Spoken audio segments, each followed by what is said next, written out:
Hi fam, welcome to Driven Life TV. Welcome to another video. Thank you so much for tuning in today and taking time to watch today's video. Make sure you leave a comment in the comment section below.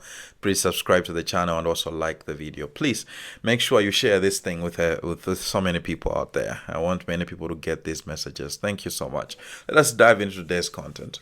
Now, I want us to talk about something that Apostle Joshua Selman watched. This was a powerful sermon. At the time, I also reacted to one of the powerful sermons that trended by Apostle Joshua Selman. But this one was also powerful, and so I want us to listen to a snippet of that sermon, and then I'm going to give my thoughts as well. If you don't plan to be serious about family life, don't marry. You won't go to hell. Don't marry. It's a counsel. If you are not going to take care of your wife, don't marry. If you are not going to take care of a husband, don't marry. If you don't want the burden of children, don't marry. You won't go to hell. But stop adding load to men of God, load to pastors, all kinds of people. You bring trouble, and the church is full of men of God are focusing on their assignment and the assignment of another irresponsible father or irresponsible mother. If you can take care of only one child, have one. If you can take care of two, have two. If you can take care of three, have three. You can't get 10 and take care of two.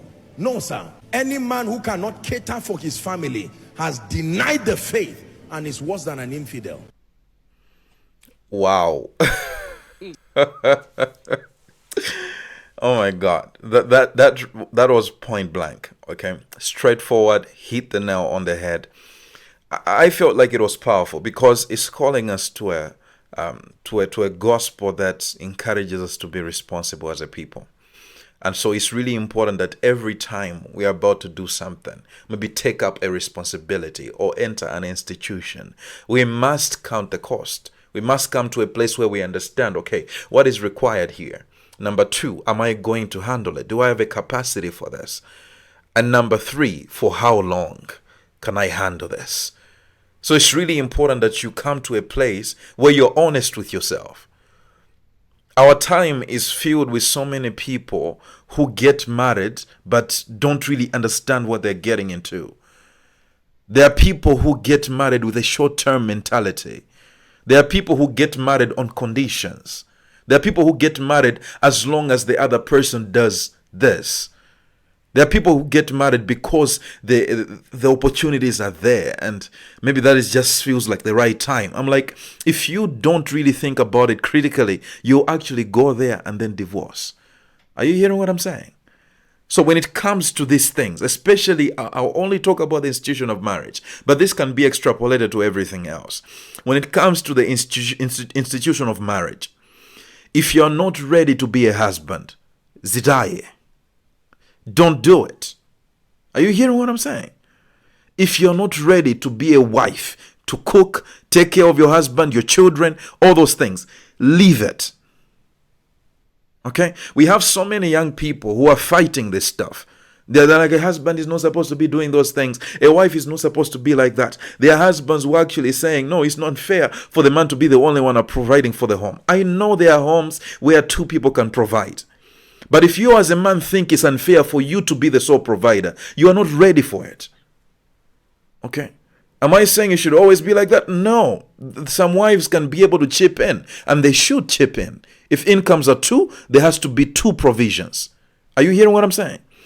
But if you enter the institution as a man with a mindset to say, if my wife doesn't provide, it's unfair to me. No, you are not ready for it. If you as a wife as well, you're complaining to say, I can't be the only one cooking, I can't be the only one washing clothes, all those things. If you're not ready for that stuff, man, just leave it. Kabangezina. Are you hearing what I'm saying? Okay. Does a husband need to help from time to time? For sure he can help. But it shouldn't be a mentality where you're like, we have to do it both of us. It doesn't work like that. Marriage has its own demarcations. It has its own duties and responsibilities.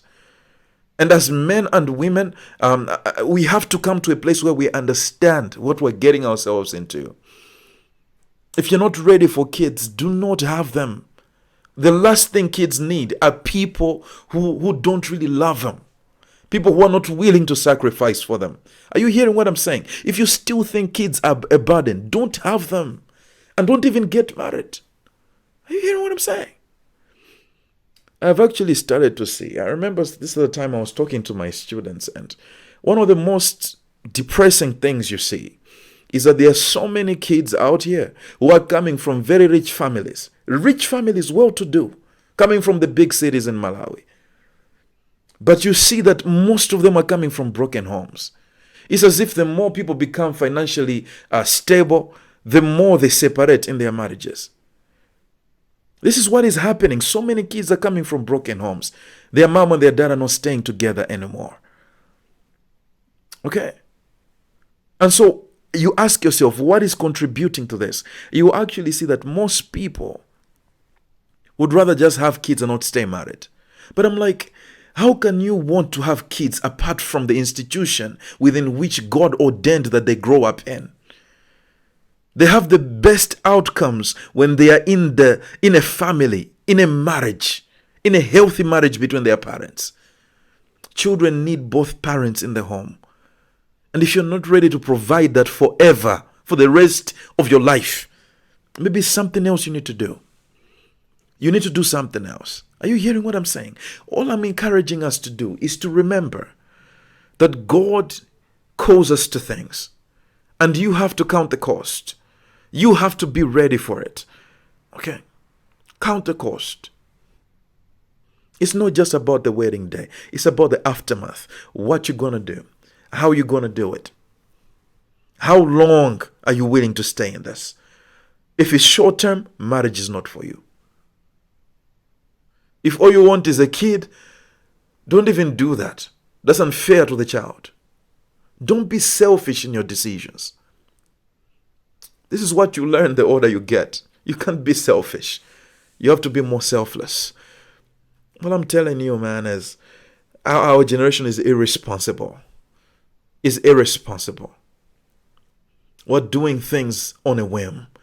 We don't fully calculate this stuff. And I know there are some people out here who are actually doing things in the right way. They are calculating. They're not being overzealous over nothing. They are not being maybe too rash. Okay? Because they know exactly how much it will take for these things to happen. That's what I'm telling you, man. So I thought that was a powerful sermon. I want to hear your thoughts in the comment section below. I want to understand how you're thinking. I want to see what you think about. I want to see what you think about the sermon by Apostle Joshua Selman. Thank you so much for tuning in, man. Until next time, have a good one.